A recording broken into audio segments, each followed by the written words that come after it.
বিশ্বকবি কবিগুরু রবীন্দ্রনাথ ঠাকুরের বর্ষার একটি গান, প্রকৃতপক্ষে এটি প্রকৃতি পর্যায়ের একটি গান। গানটি হচ্ছে নীল অঞ্জন ঘন পুঞ্জ ছায়ায় সমৃত অম্বর, হে গম্ভীর হে গম্ভীর।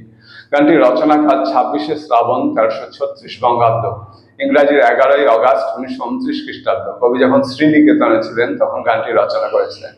গানটি প্রবাসী পত্রিকায় ওই 1336 বঙ্গাব্দে ভাদ্র সংখ্যায় প্রথম প্রকাশিত হয়। গানটি শান্তিনিকেতনের বর্ষামঙ্গল গীত উৎসব উপলক্ষে এবং বৃক্ষরোপণ উৎসব উপলক্ষে প্রথম গীত হয়। গানটি স্বরলিপি করেছেন কবির ভ্রাতুষ্পুত্র শ্রীযুক্ত দীনেন্দ্রনাথ ঠাকুর মহাশয়। গানটির রাগ হচ্ছে মেঘমল্লার, তাল হচ্ছে 6 মাত্রার তাল দাদরা। গানটির স্বরবিতানের 3য় খণ্ডে পাওয়া যায়।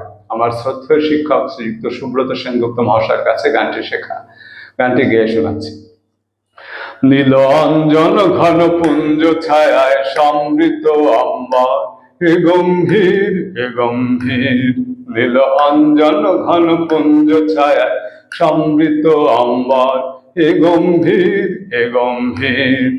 বনলক্ষ্মীর কম্পিত কায় চঞ্চল অন্তর, বনলক্ষ্মীর কম্পিত কায় চঞ্চল অন্তর।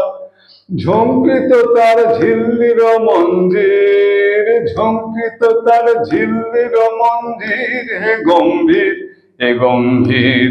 নীল অঞ্জন ঘন পুঞ্জ ছায়ায় সমৃত অম্বর, হে গম্ভীর হে গম্ভীর। বর্ষণ গীত হল মুখরিত মেঘমন্দ্রিত ছন্দে, মেঘমন্দ্রিত ছন্দে। কদম্ব বল গভীর মগন আনন্দে ঘন গন্ধে, নন্দিত তব উৎসব মন্দির, নন্দিত তব উৎসব মন্দির, হে গম্ভীর হে গম্ভীর। নীল অঞ্জন ঘন পুঞ্জ ছায়ায় সমৃত অম্বর, হে গম্ভীর হে গম্ভীর।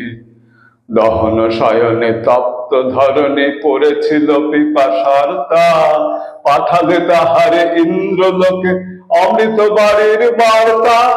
দহন শয়নে তপ্ত ধরণে পড়েছিল পিপাসার তা, পাঠালে তাহারে ইন্দ্রলোকে অমৃত বাড়ির বার্তা। মাটির কঠিন বাধা হলো দিকে দিকে হলো দীর্ণ, নব অঙ্কুর জয় পতাকায় ধরাতল সমাকীর্ণ। ছিন্ন হয়েছে বন্দন বন্দির, ছিন্ন হয়েছে বন্দন বন্দির, হে গম্ভীর হে গম্ভীর। নীল অঞ্জন ঘন পুঞ্জ ছায়ায় সমৃত অম্বর, হে গম্ভীর হে গম্ভীর।